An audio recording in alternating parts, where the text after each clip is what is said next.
ओम brim Brihaspati नमः। आप सभी का हमारे YouTube चैनल पर हार्दिक स्वागत है।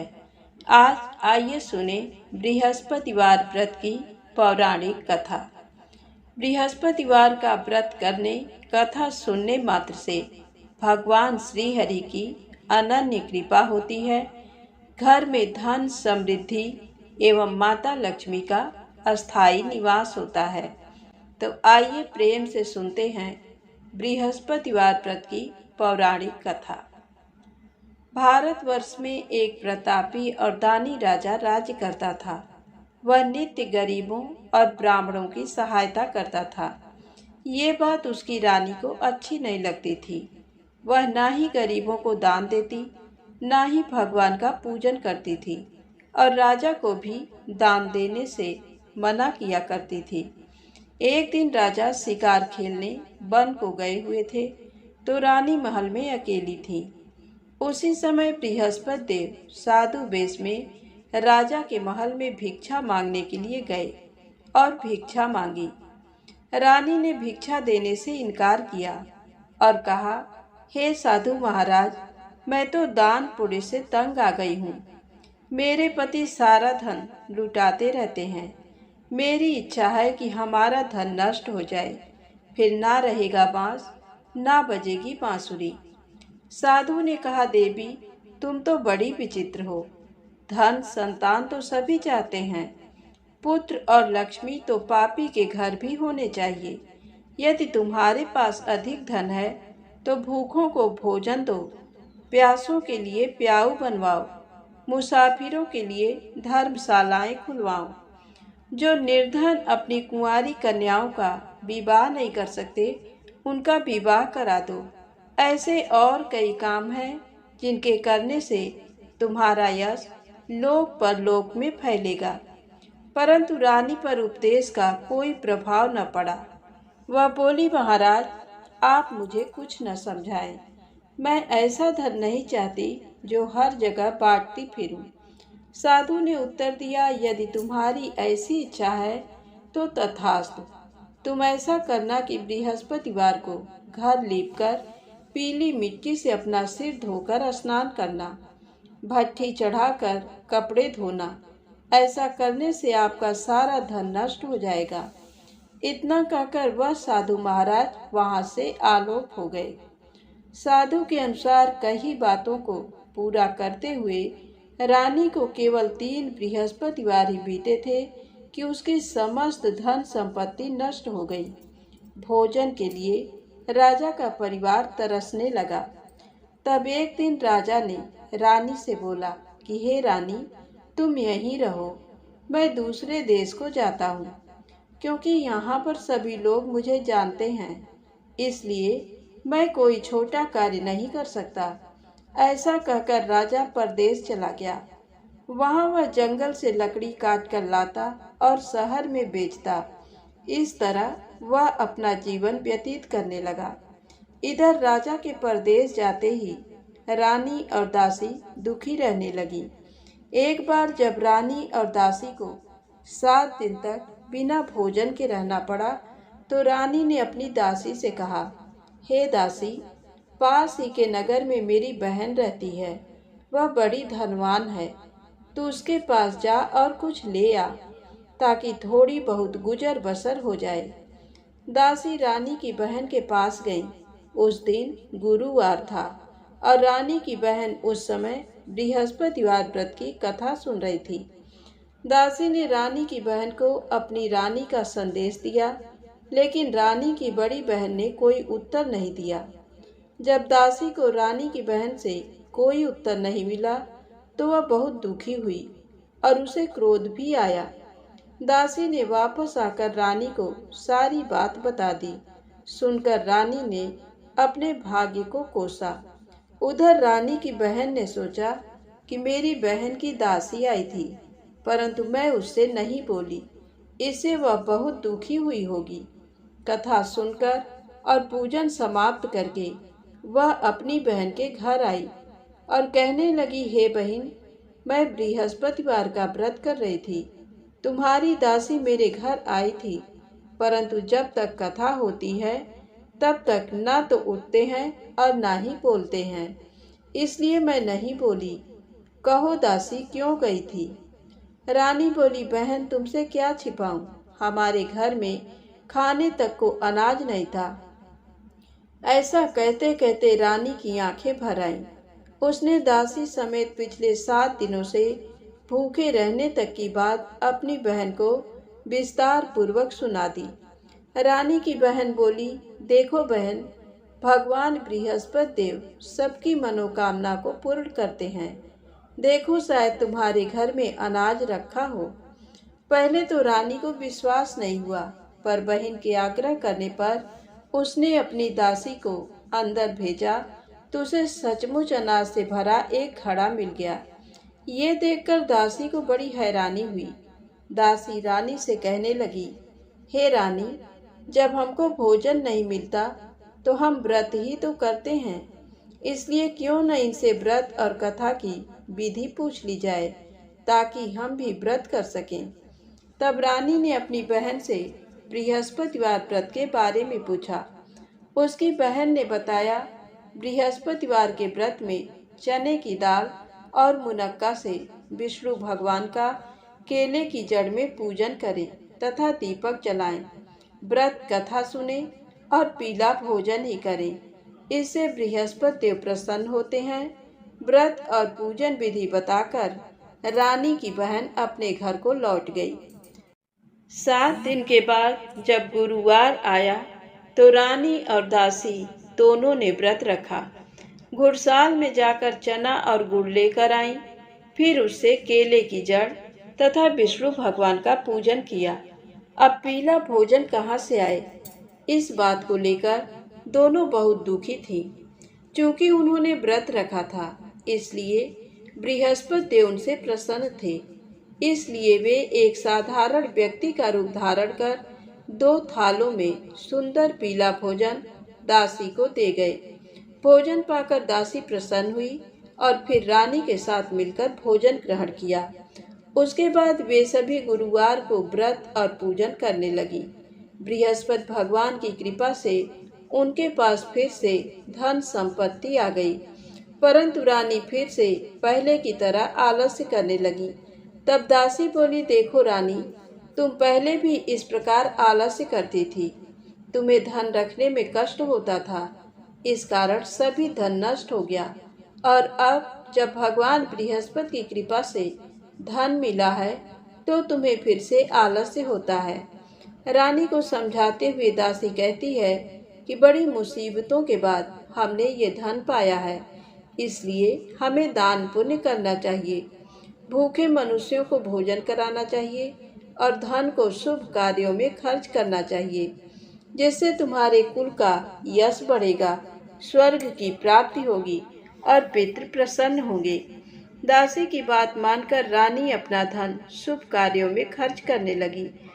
इधर एक दिन राजा दुखी होकर जंगल में एक पेड़ के नीचे आसन जमाकर बैठ गया। वह अपनी दशा को याद करके व्याकुल होने लगा। बृहस्पतिवार का दिन था। एकाएक उसने देखा कि निर्जन वन में एक साधु प्रकट हुए। वह साधु वेश में स्वयं बृहस्पति देवता थे। लकड़हारे के सामने आकर बोले, हे लकड़हारे, इस सुनसान जंगल में तू चिंता मग्न क्यों बैठा है? लकड़हारे ने दोनों हाथ जोड़कर प्रणाम किया और उत्तर दिया, महात्मा जी, आप सब कुछ जानते हैं, मैं क्या कहूँ? ये कहकर रोने लगा और साधु को अपनी आत्मकथा सुनाई।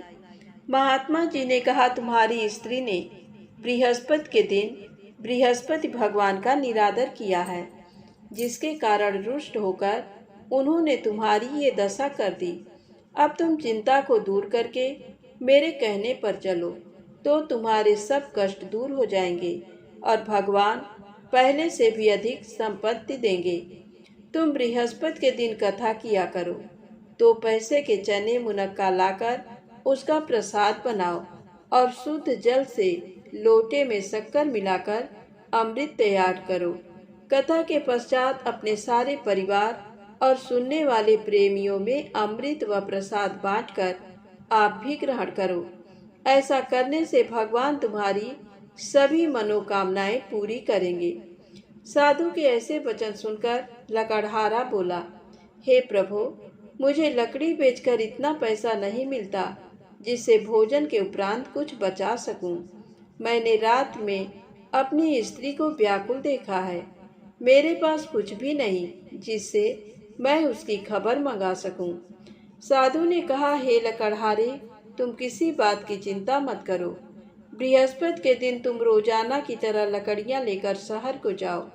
तुमको रोज से दुगुना धन प्राप्त होगा, जिससे तुम भली भांति भोजन कर लोगे तथा बृहस्पति देव की पूजा का सामान भी आ जाएगा।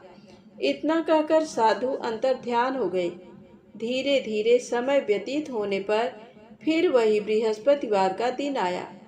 लकड़हारा जंगल से लकड़ी काटकर किसी शहर में बेचने गया। उसे उस दिन और दिन से अधिक पैसा मिला। राजा ने चना गुड़ आदि लाकर गुरुवार का व्रत किया। उस दिन से उसके सभी क्लेश दूर हुए। परंतु जब दोबारा गुरुवार का दिन आया तो बृहस्पतिवार का व्रत करना भूल गया। इस कारण बृहस्पति भगवान नाराज हो गए।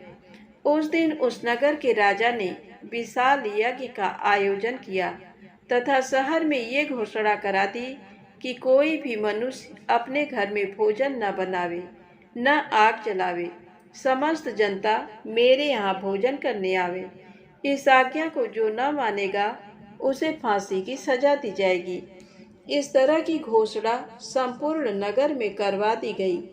राजा की आज्ञानुसार शहर के सभी लोग भोजन करने गए, लेकिन लकड़हारा कुछ देर से पहुंचा, इसलिए राजा उसको अपने साथ घर लिवा गए और ले जाकर भोजन करा रहे थे तो रानी की दृष्टि उस खूंटी पर पड़ी जिस पर उसका हार लटका हुआ था। वह वहां पर दिखाई नहीं दिया। रानी ने निश्चय किया कि मेरा हार इस मनुष्य ने चुरा लिया है। उसी समय सिपाहियों को बुलाकर उसको कारागार में डलवा दिया। जब लकड़हारा कारागार में पड़ गया और बहुत दुखी होकर विचार करने लगा कि न जाने कौन से पूर्व जन्म के कर्म से मुझे ये दुख प्राप्त हुआ है, और उसी साधु को याद करने लगा जो कि जंगल में मिला था। उसी समय तत्काल बृहस्पति देव साधु के रूप में प्रकट हुए और उसकी दशा को देखकर कहने लगे, अरे मूर्ख, तूने बृहस्पति देव की कथा नहीं करी, इस कारण तुझे दुख प्राप्त हुआ है। अब चिंता मत कर। बृहस्पतिवार के दिन कारागार के दरवाजे पर 4 पैसे पड़े मिलेंगे। उनसे तू बृहस्पति देव की पूजा करना, तेरे सभी कष्ट दूर हो जाएंगे। बृहस्पति के दिन उसे 4 पैसे मिले। लकड़हारे ने कथा कही। उसी रात्रि को बृहस्पति देव ने उस नगर के राजा को स्वप्न में कहा, हे राजा, तुमने जिस आदमी को कारागार में बंद कर दिया है वह निर्दोष है, वह राजा है, उसे छोड़ देना। रानी का हार उसी खूंटी पर लटका है। अगर तू ऐसा नहीं करेगा तो मैं तेरे राज्य को नष्ट कर दूंगा। इस तरह रात्रि के स्वप्न को देखकर राजा प्रातः काल उठा और खूंटी पर हार देकर लकड़हारे को बुलाकर क्षमा मांगी तथा लकड़हारे को योग्य सुंदर वस्त्र आभूषण देकर विदा कर दिया। बृहस्पति देव की आज्ञा अनुसार लकड़हारा अपने नगर को चल दिया। राजा जब अपने नगर के निकट पहुंचा तो उसे बड़ा आश्चर्य हुआ। नगर में पहले से अधिक बाग, तालाब, कुएं तथा बहुत सी धर्मशाला, मंदिर आदि बन गए हैं। राजा ने पूछा, ये किसका बाग और धर्मशाला है? तब नगर के सब लोग कहने लगे, ये सब रानी और बांदी के हैं। तो राजा को आश्चर्य हुआ और गुस्सा भी आया। जब रानी ने ये खबर सुनी कि राजा आ रहे हैं तो उन्होंने बांदी से कहा कि हे दासी, देख राजा हमको कितनी बुरी हालत में छोड़ गए थे। हमारी ऐसी हालत देखकर वह लौट न जाएं, इसलिए तू दरवाजे पर खड़ी हो जा। आज्ञानुसार दासी दरवाजे पर खड़ी हो गई। राजा आए तो उन्हें अपने साथ लिवा लाई। तब राजा ने क्रोध करके अपनी रानी से पूछा कि ये धन तुम्हें कैसे प्राप्त हुआ है? तब उन्होंने कहा, हमें ये सब धन बृहस्पति देव के इस व्रत के प्रभाव से प्राप्त हुआ है। राजा ने निश्चय किया कि 7 रोज बाद तो सभी बृहस्पति देव का पूजन करते हैं, परंतु मैं प्रतिदिन दिन में 3 बार कहानी तथा रोज व्रत किया करूँगा। अब हर समय राजा के दुपट्टे में चने की दाल बंधी रहती तथा दिन में 3 बार कहानी कहता। एक रोज राजा ने विचार किया कि चलो अपनी बहन के यहाँ हो आवें। इस तरह निश्चय कर राजा घोड़े पर सवार हो अपनी बहन के यहाँ को चलने लगा। मार्ग में उसने देखा कि कुछ आदमी एक मुर्दे को लिए जा रहे हैं। उन्हें रोककर राजा कहने लगा, अरे भाइयों, मेरी बृहस्पति देव की कथा सुन लो। वे बोले, लो, हमारा तो आदमी मर गया है, इसको अपनी कथा की पड़ी है। परंतु कुछ आदमी बोले, अच्छा कहो, हम तुम्हारी कथा भी सुनेंगे। राजा ने दाल निकाली और जब कथा आधी हुई थी कि मुर्दा हिलने लग गया, और जब कथा समाप्त हो गई तो राम राम करके मनुष्य उठकर खड़ा हो गया। आगे मार्ग में उसे एक किसान खेत में हल चलाता मिला। राजा ने उसे देख और उससे बोले, अरे भैया, तुम मेरी बृहस्पतिवार की कथा सुन लो। किसान बोला, जब तक मैं तेरी कथा सुनूंगा तब तक 4 हरैया जोत लूंगा। जा अपनी कथा किसी और को सुनाना। इस तरह राजा आगे चलने लगा। राजा के हटते ही बैल पछाड़ खाकर गिर गए तथा किसान के पेट में बड़ी जोर का दर्द होने लगा। उस समय उसकी माँ रोटी लेकर आई। उसने जब ये देखा तो अपने पुत्र से सब हाल पूछा और बेटे ने सभी हाल कह दिया। तो बुढ़िया दौड़ी दौड़ी उस घुड़सवार के पास गई और उससे बोली कि मैं तेरी कथा सुनूंगी, तू अपनी कथा मेरे खेत पर चलकर ही कहना।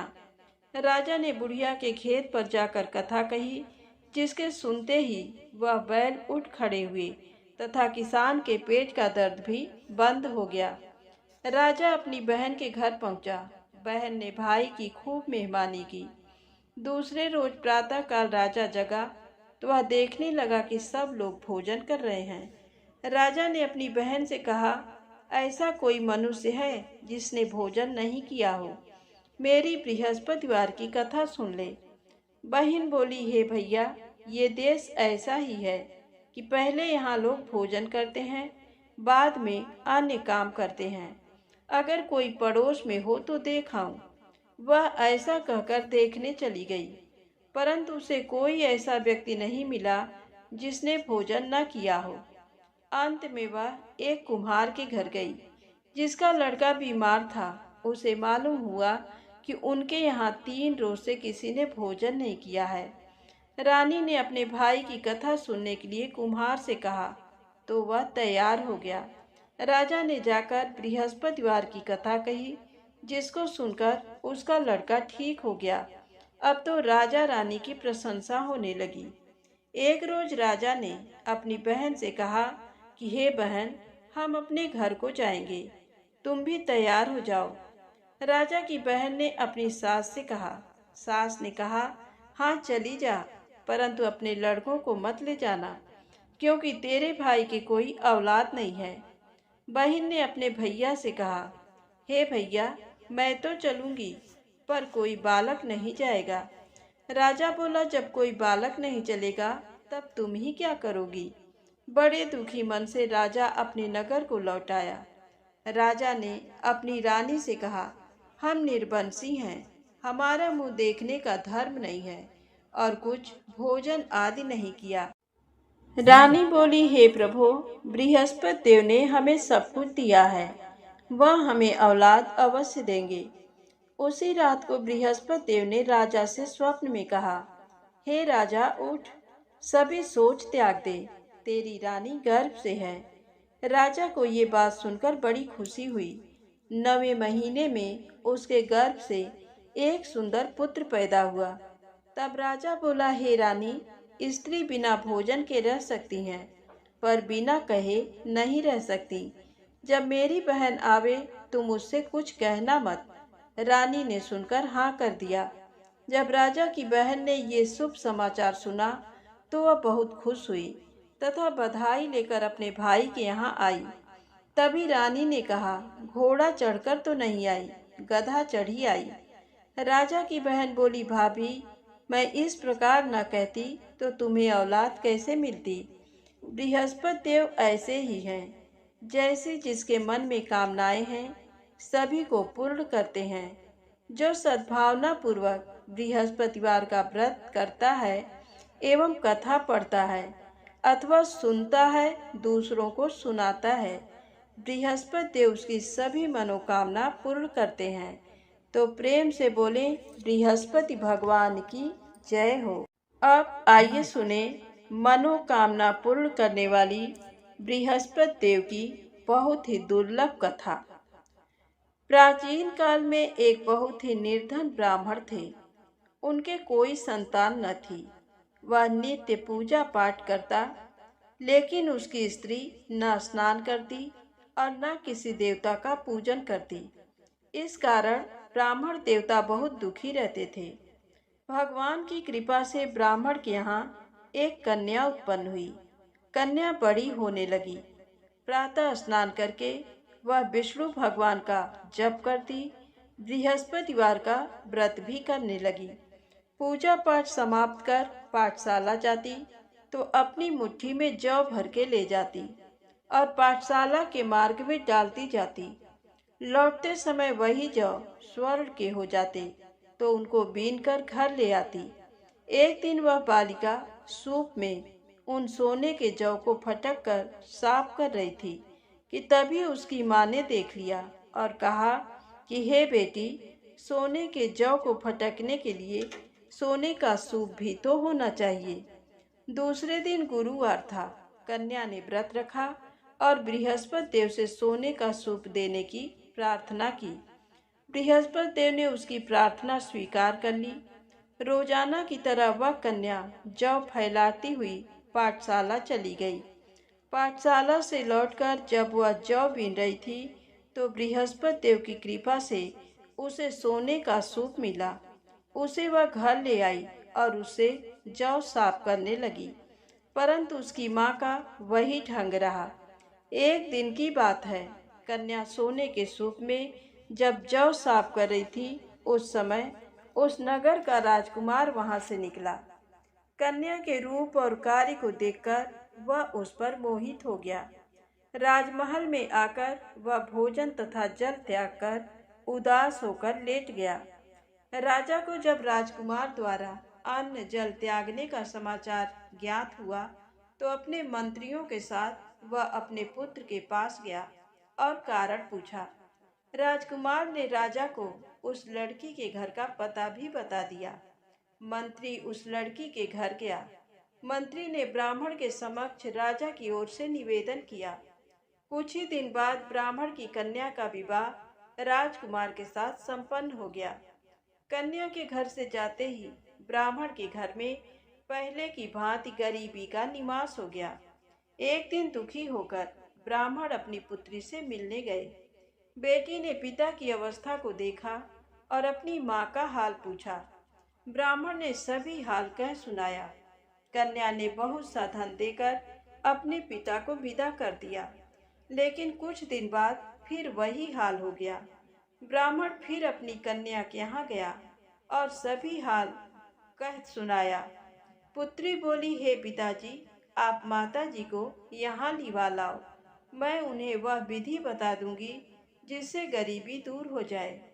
ब्राह्मण देवता अपनी स्त्री को साथ लेकर अपनी पुत्री के पास राजमहल पहुँचे तो पुत्री अपने माँ को समझाने लगी, हे माँ, तुम प्रातःकाल स्नान आदि करके विष्णु भगवान का पूजन करो तो सब दरिद्रता दूर हो जाएगी।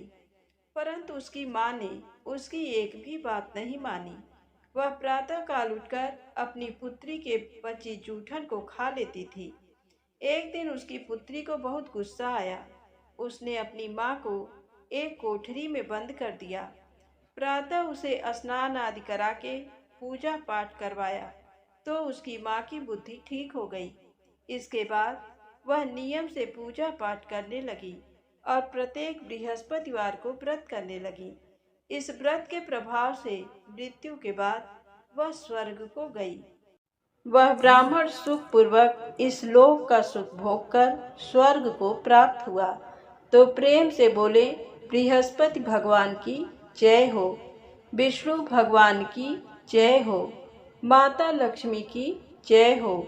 यदि आपको कथा अच्छी लगी हो तो प्लीज़ लाइक अवश्य करें, चैनल को सब्सक्राइब करें, शेयर करें। जय माता दी, जय भोलेनाथ।